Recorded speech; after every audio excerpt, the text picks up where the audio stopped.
le record et on peut continuer. Désolé. Euh, Quels sont ces électroniques présentent plusieurs défis euh, au niveau du développement. Donc, on veut avoir des électroniques plus efficaces, plus compactes, capables de gérer des densités de puissance plus élevées. Qu'est-ce que ça veut dire? Donc, on veut développer des fréquences plus rapides, mais ça a des effets conséquences sur les courants de Foucault. Euh, sur des oscillations, on va avoir des problèmes au niveau du management thermique, quand on veut parler des densités courants plus élevées, ça va induire des problèmes au niveau thermique, au niveau des interférences électromagnétiques, au niveau des parasitaires, au niveau du circuit. Donc, toutes ces dynamiques-là, tous ces défis-là, souvent sont aussi des effets en 3 dimensions. Donc, comment pouvoir analyser et prédire ces effets-là dans vos modèles? Il faut, dans le fond, utiliser la simulation, qui est la bonne solution. Et les produits Ansys offrent des outils très performants pour pouvoir arriver à ces fins. Donc, dans le développement des matériaux, donc quel type d'éléments on parle? On parle des inverteurs, des éléments des CDC, des inducteurs, des transformeurs. Quel type de questions généralement on se pose? On veut avoir des questions sur le niveau des inductances, des facteurs de couplage, l'efficacité des appareils. Les inductances qui sont connectées aux transistors bipolaires agri-isolés, par exemple, IGBT, les modules IGBT. On veut mieux comprendre comment euh, les, les analyses d'interférences électromagnétiques, la capacité de courant et le management thermique. Toutes ces questions-là, dans le fond, peuvent être répondues un peu à travers la simulation. Aujourd'hui, donc, je vais couvrir différents thèmes avec des exemples, dans le fond, pour vous présenter un peu quelles sont les solutions qu'on peut utiliser avec les produits N6 euh, pour, euh, pour résoudre un peu toutes ces problématiques que vous pouvez être confrontés lorsque vous développez ces appareils. Donc, pour commencer, je vais traiter le sujet de l'impact des parasites sur les performances d'un inverteur. Donc, ici, dans le fond, ce qui va nous intéresser, c'est l'extraction des résistances, des inductances, des capacitants parasitaires. Donc, ANSYS a un outil qui s'appelle Q3D qui va permettre l'analyse rapide et facile pour l'extraction dans des exemples comme des bus bars, des modules de puissance, des package modules, des cartes mères, des PCB, des câbles et différents types de connecteurs. Tous ces différents types d'électronique qu'on s'entend, on parle de différentes échelles. Um, donc, c'est des systèmes assez complexes et l'outil privilégié est Q3D, donc qui va vous permettre d'extraire cette information-là. Donc, qu'est-ce qu'on parle quand on parle d'impact des parasites, d'adductance parasitaire? Ici, on a un cas, par exemple, avec un transistor bipolaire à gris isolé, où les inductances parasitaires, dans le cas de, ici, on a un graphique de l'impédance en fonction de la fréquence. Et bon, on note l'effet capacitif ici de notre système jusqu'à une fréquence de résonance, à partir de laquelle les inductances parasitaires vont dominer et on va se retrouver dans le fond avec un inducteur à plus haute fréquence. Donc, on va essayer de comprendre ici comment minimiser ces effets-là pour maximiser la fréquence de résonance. Euh, on veut également vérifier que la distribution, par exemple, souvent on va placer les IGBT, les modules en parallèle, et on veut que la distribution de courant sur notre circuit, sur les différents modules soit uniforme. Donc, on veut être capable de mesurer cet effet-là sur notre module. On veut également vérifier ici si on a les feedbacks inductifs sur le load du gate, dans le fond, pour vérifier s'il n'y a pas des oscillations dans notre système. Donc, ici, c'est toutes des questions qu'on va se poser et qu'on va essayer de résoudre à l'aide de simulations. Donc, ici, dans le fond, on va se développer un modèle de notre simulation et on va regarder ici les différents effets que, que j'ai parlé. Donc, ici, on a notre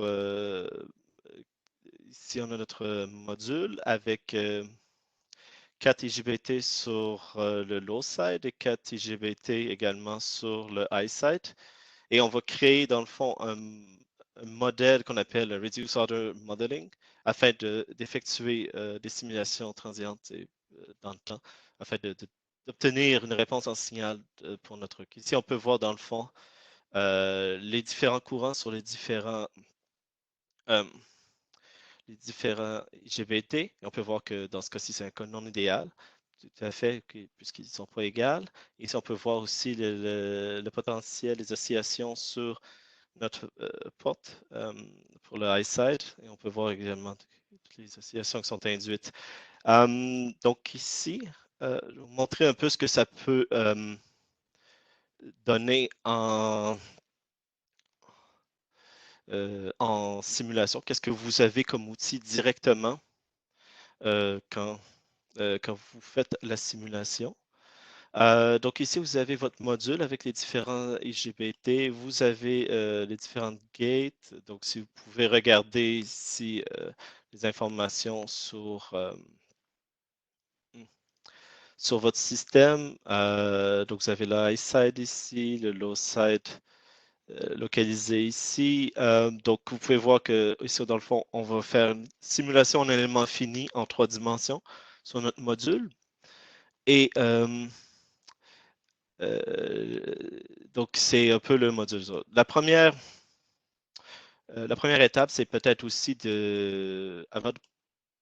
l'outil ici, Q3D, offre plusieurs possibilités de simulation. Il est possible de simuler, par exemple, un système idéal. Dans ce cas-ci, si on peut simuler nos IGBT tout simplement dans un circuit, dans un modèle, dans un éditeur circuit, et on va obtenir la réponse. Donc ici, on a tout simplement nos différents modules qui sont connectés à une source de tension et un ground, et on peut voir tout simplement la réponse directement. Et bon, ici, on voit qu'il n'y a pas que le courant et il n'y a pas d'oscillation et que également ici, quand on regarde un peu plus précisément pour le courant sur tous les IGBT, et si tout est beau, on a la décroissance telle qu'on s'attend et on n'a pas euh, de différence entre les différents. Donc, une fois qu'on a simulé, on a notre cas idéal, on va on va créer un modèle réalistique ici en 3 dimensions qu'on va intégrer dans notre modèle idéal ici comme ça. Donc, c'est ce qu'on appelle dans le fond, dans le jargon ANSYS, un ROM ou un Reduced Order Modeling.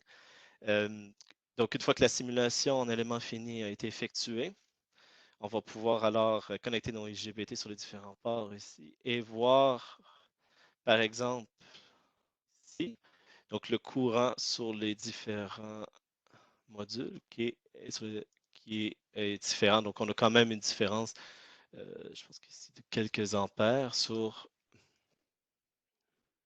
entre les différents, entre le premier, oups, entre le premier module, on est à 25 ampères et ici on est à 17, je crois, pas très loin sur le dernier. Donc, on a quand même une différence de pratiquement 7 ampères là, entre les différents IGBT. Donc, ça nous permet de rapidement faire des simulations et d'identifier quels sont les potentiels problèmes avec notre système au niveau électronique Au niveau des oscillations, comme j'avais mentionné un peu plus tôt, au niveau de la gate, si on regarde maintenant dans la zone ici, sur notre module, qu'est-ce qu'on voit? On voit très bien ici le courant, les variations de potentiel euh, qu'on observe. Donc ici, effectivement, encore, la simulation a permis d'effectuer rapidement une analyse de notre système et d'identifier de potentiels problèmes avec notre machine. Donc, je vais retourner à la présentation. Euh, oups, juste choisir la bonne présentation. Désolé, voilà. Donc, les outils également permettent de facilement faire des modifications géométriques, par exemple, dans ce cas-ci, l'exemple qui est illustré ici. Donc, on va dans notre géométrie et on est capable de l'éditer rapidement, par exemple, ici dans l'outil qui s'appelle Space Claim d'ANSYS, qui permet de modifier votre CAD afin de trouver la meilleure modification, euh, vraiment, la meilleure géométrie pour votre système. Donc, beaucoup d'outils comme ça qui sont disponibles afin de trouver la meilleure solution.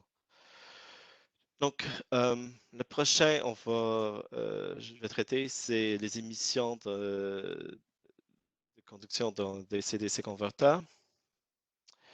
Euh, donc, dans le fond, ce qu'on va s'intéresser ici, c'est de caractériser les émissions d'interférence euh, qu'on va récupérer après à l'aide d'une simulation sur les différents champs. Donc ici, on a notre modèle 3D, encore une fois, de notre PCB, qu'on va placer ici en bleu et dans le fond, c'est une table de cuivre qui est disposée à environ 5 cm de notre PCB. Et on va essayer d'évaluer l'évaluation des parasitiques, des composants passifs sur notre PCB, et les évaluer puis les comparer aux différentes mesures qui ont pu être faites en lab. On va ensuite essayer également d'évaluer le comportement dynamique du modèle, donc encore avec un ROM pour les composantes actives, dans le fond, de notre modèle. Donc, les différents outils pour effectuer ce type d'analyse, donc pour l'importe du layout, donc vous avez généralement, quand vous développez votre PCB, vous avez votre propre logiciel, Alcyon, Cadence, je ne sais pas que vous pouvez utiliser. Donc, on va faire l'import avec un outil dans ANSYS qui s'appelle SiWave, qui va vous permettre de convertir ces fichiers en géométrie 3D et qu'on va pouvoir transférer ensuite dans le logiciel Q3D et, et permettre une extraction des parasites RLC sur votre système. Donc, ces outils-là, ils sont tous compatibles. Ils fonctionnent quand même assez bien ensemble. Donc, ils permettent directement de faire un import de plusieurs formats. Et oui, bon. Donc, après que une fois que vous avez votre modèle, vous êtes capable de faire également des simulations électromagnétiques pour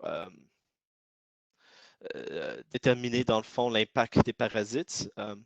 Donc, ici, à gauche, on a le cas idéal, donc switching time sans parasites. Et à droite, on a l'effet, dans le fond, des perturbations électromagnétiques. On voit clairement ici des oscillations euh, qui sont non désirées là, dans notre système.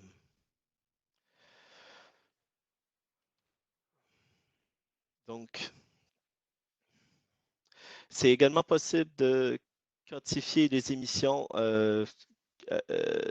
selon certains standards, comme celui du Comité international spécial des perturbations radio électriques 25, qui est assez commun dans l'industrie. Donc ici, là, dans le fond, on va vouloir, c'est capable de caractériser ça. Et pour construire aussi des Line Independent Stabilization Network. bon, ce sont des systèmes ici, donc encore, vous utilisez d'outils dans les petits circuits dans les produits ANSYS pour créer vos propres circuits de stabilisation dans ce cas-ci. Ouais. Et ici, dans ce cas-ci, c'est un exemple, si on revient un peu avec l'exemple du PCB que je vous avais montré au début de cette section, donc on avait développé la simulation pour voir quel est le spectre d'émission de notre PCB. Donc, on compare dans le fond avec un système de mesure qui est dans une chambre anéchoïdale. Et on peut voir que les mêmes résonances se retrouvent dans le fond entre les deux simulations. Donc, on est quand même assez satisfait des résultats dans ce cas-ci. Donc, ça montre la pertinence, dans le fond, de faire des simulations sans avoir à déplacer et investir nécessairement dans des installations onéreuses au niveau du test. Le prochain thème, c'est la performance thermique et électrique des adducteurs planaires. Donc, les adducteurs planaires et transformateurs sont essentiels dans la construction de switch mode power supply. Donc, c'est des outils qui sont de plus en plus utilisés. Ils sont faciles à fabriquer, ils sont généralement très compacts, qui peuvent être facilement intégrés sur un PCB. Qui fonctionnent également à très haute fréquence, mais c'est quand même des outils dont il faut vérifier au niveau des inductances, des facteurs de couplage. Il faut s'assurer de minimiser les pertes. Euh, il faut également s'assurer au niveau du management thermique, on parle de systèmes très compacts, et d'éviter également des résonances parasitaires sur notre système. Donc, comme vous pouvez vous l'imaginer, si on a un inducteur planeur dans le fond, on va avoir une couche très mince, ici par exemple, le conducteur cuivre par exemple, qui va servir de bobine, et on va avoir donc des courants issus de courants de Foucault. Donc, des effets de peau de proximité vont avoir un effet important sur les facteurs de couplage. Euh, et donc, on va voir des pertes atomiques qui vont être extrêmement dépendantes également sur les fréquences. Et il faut s'assurer également d'avoir un shielding magnétique autour de notre appareil. Donc, c'est des éléments auxquels il faut vraiment faire attention lorsqu'on design ces outils. Donc, au niveau de la physique, qu'on peut tenir compte lors de la simulation avec Maxwell, par exemple. Donc, on peut tenir compte de la saturation magnétique avec des courbes BH non linéaires, où on peut pouvoir développer, dans le fond, ici on peut voir la saturation de notre système. On peut également tenir compte de l'hystérèse magnétique en utilisant les coefficients Steinmetz ou des vecteurs hystérèses. Donc, il y a différents modèles qui est possible d'utiliser ici pour afin de définir vos propriétés matériaux qui ont un important impact sur les pertes de fer. Et donc, ici, un peu, on fait le résumé. Donc, c'est un peu, ça reste des modèles, donc chacun a leur avantage et leur inconvénient, mais je pense que c'est intéressant avec un outil comme Maxwell, ANSYS Maxwell, et de vraiment, vous pouvez choisir ce qui vous convient le mieux au niveau de vos besoins pour développer vos modèles matériaux ici. Donc, au niveau des pertes,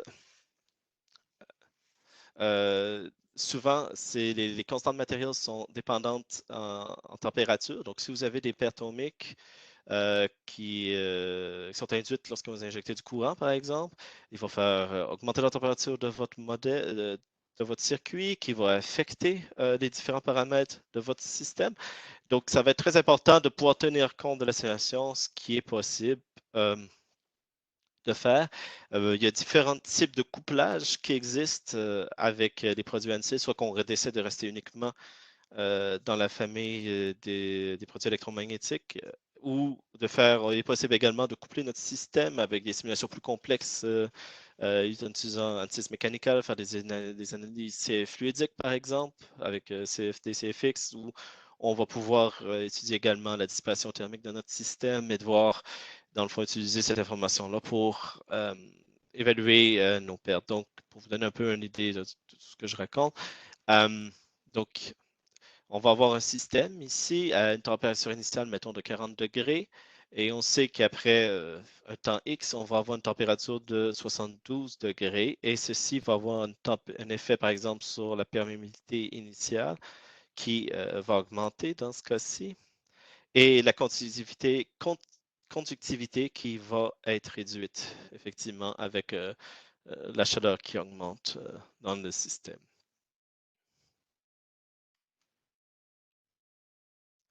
Donc, différents outils afin de développer des transformateurs.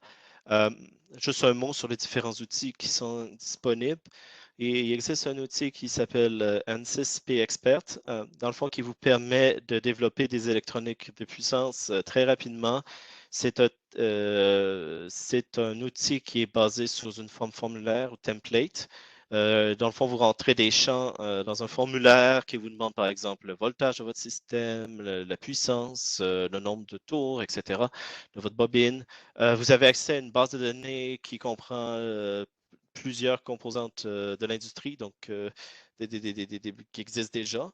Et en l'espace de quelques minutes, il vous crée un modèle de simulation, soit en 2D, soit en 3D. C'est un outil très pratique quand vous avez besoin de créer des outils qui existent. Donc, c'est un bel outil pratique pour ça. Si vous voulez aller un peu plus loin, si vous voulez utiliser peut-être, vous avez des géométries qui sont un peu moins standards, euh, si vous voulez avoir le contrôle total sur votre simulation, bien sûr, il existe toujours ANSYS Maxwell en 2D ou 3D qui peut faire des analyses en courant de Foucault ou transientes. En temps, vous avez ANSYS IcePack qui s'occupe du management thermique au niveau de la simulation. Vous avez ANSYS Mechanical qui gère également de tout ce qui est l'aspect mécanique, donc stress, vibration et euh, au niveau vraiment de la structure de votre système. Oups, oui, donc on a ANSYS IcePack. Donc, un dernier mot, un dernier exemple. Ici, je vais traiter de, de la gestion du thermal load et la gestion thermique et électrique, des cycles thermiques et électriques pour un système d'inverteur. Donc, ici, dans le fond, on, je vais présenter un exemple où on part de système à éléments finis jusqu'à un système, simulation de système. Donc ici, c'est vraiment pousser l'exemple jusqu'au bout au niveau de la simulation de système. Donc on part, vous avez une géométrie donnée pour une problématique. Donc ici, on a une CAD avec votre système, avec différents éléments de cooling. On va faire la simulation en éléments finis afin d'obtenir votre modèle ROM ou le ROM et qui va nous permettre de créer notre simulation système et permettre dans le fond d'avoir une vue d'ensemble sur comment le système se comporte dans un environnement global. Donc, juste pour vous montrer un peu l'exemple lequel on va passer maintenant. Donc, ici, donc on a notre système ici, donc notre ROM thermique sur lequel on a fait la simulation. On peut coupler avec d'autres ROM qui ont été faits avec, par exemple, Mechanical pour les analyses mécaniques. et on va pouvoir le coupler avec notre circuit et faire une simulation ici, obtenir, mettre des éléments de contrôle et voir également comment notre système se comporte dans le temps. Par exemple, ici, on a la température, on va voir le courant et d'autres éléments de mesure qui est même possible de placer directement dans le circuit ici. Donc, maintenant, pour vous montrer un peu ce que ça a l'air de tout ça, je vais aller euh, sur l'autre simulation. Donc, encore, on se retrouve ici dans l'interface d'Ansys Electronic Desktop, où vous allez pouvoir créer tout simplement votre système. Juste pour mentionner, quand vous créez ce qu'on appelle un Reduced Order Modeling, il n'y a pas de programmation, c'est quelque chose en fait de très simple pour vous simplement faire une simulation avec Ansys Maxwell, Q3D, créer votre simulation et juste à l'aide comment on dit en anglais, un drag and drop où on va glisser le modèle dans notre interface ici et on va avoir accès au port directement. Donc, c'est une interface extrêmement graphique qui minimise beaucoup là, tout ce qui est programmation. On n'a pas besoin de connaître C++ pour se sortir, de faire des belles simulations ici.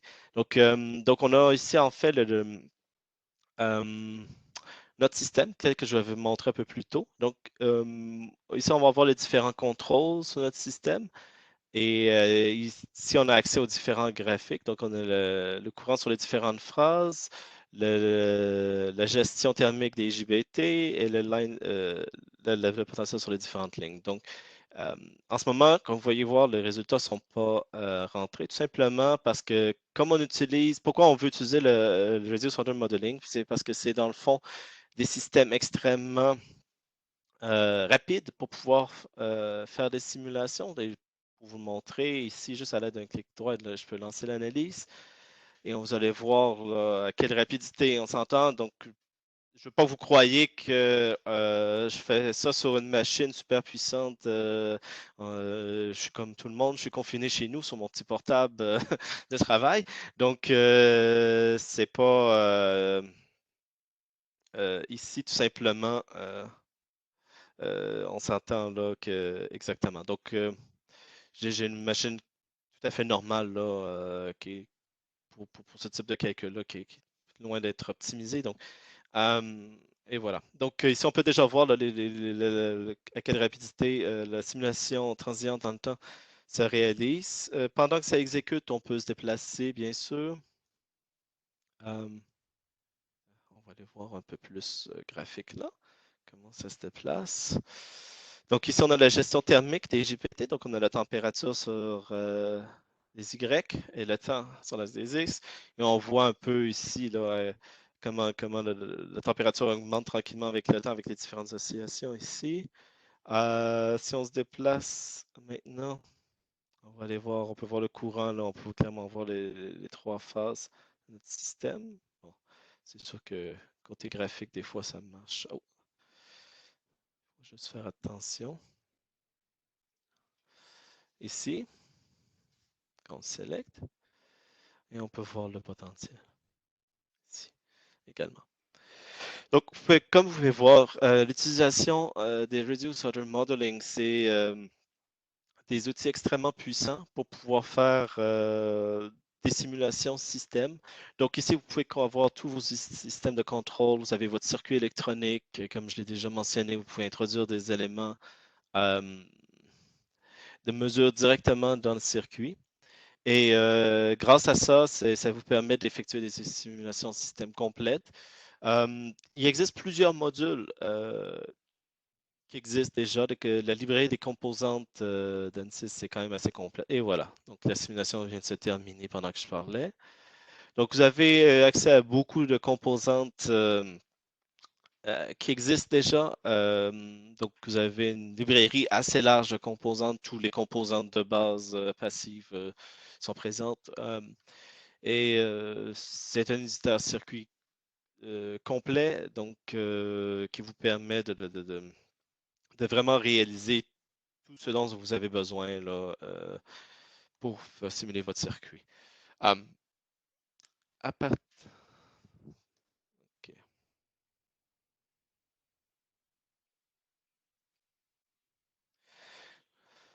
voilà. Donc, à partir d'ici, um,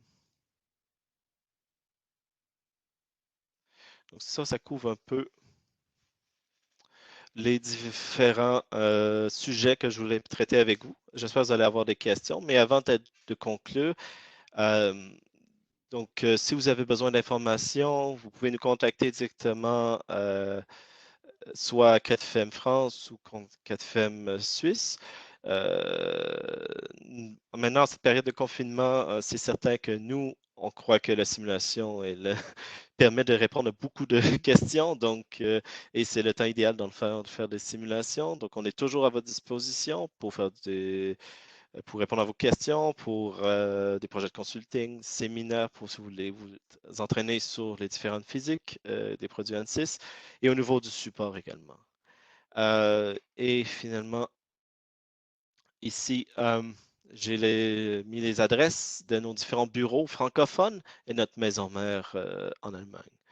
Donc, si vous avez des questions, s'il vous plaît, vous pouvez écrire directement dans le chat.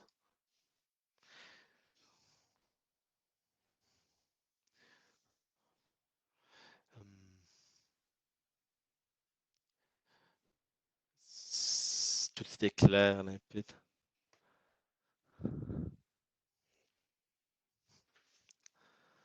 Est-ce que vous avez des questions? Je suis disponible pour donner plus de détails. Vous pouvez me contacter soit directement, n'hésitez pas, je vais laisser le chat ouvert. Si vous voulez plus discuter offline, c'est toujours aussi possible.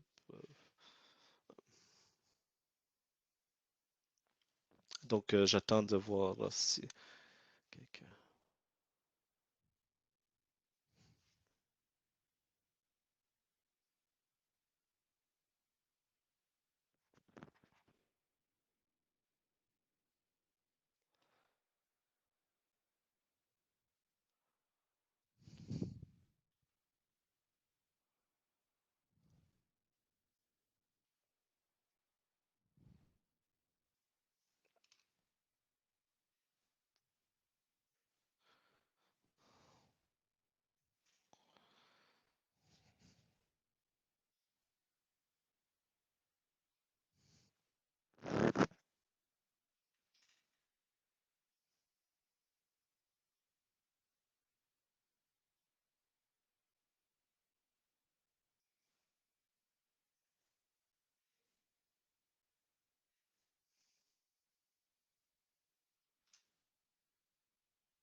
Donc,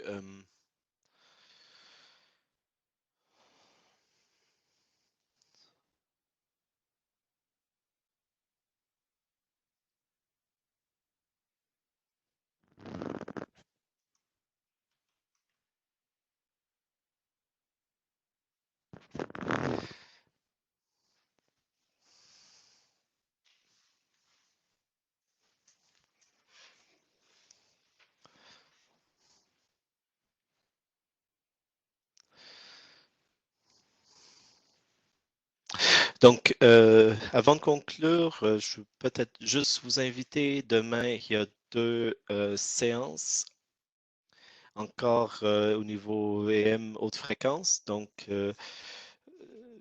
peut-être si ça peut vous intéresser, on va couvrir également un peu des sujets un peu similaires à ce qui a été fait aujourd'hui. C'est un peu la suite logique, si on veut, de ce qui a été fait aujourd'hui. On va se concentrer un peu plus sur les PCB, cependant. Et également parler des antennes. Donc, on va parler plus de la simulation haute fréquence.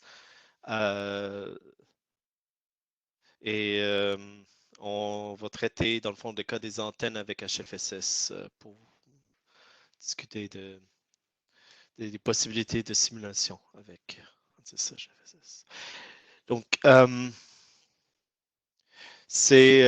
donc comme il n'y a pas plus de questions, je vais clore la session et au plaisir de vous entendre à nouveau bientôt. J'espère que ça vous a stimulé à faire la simulation et on attend et à bientôt. Merci.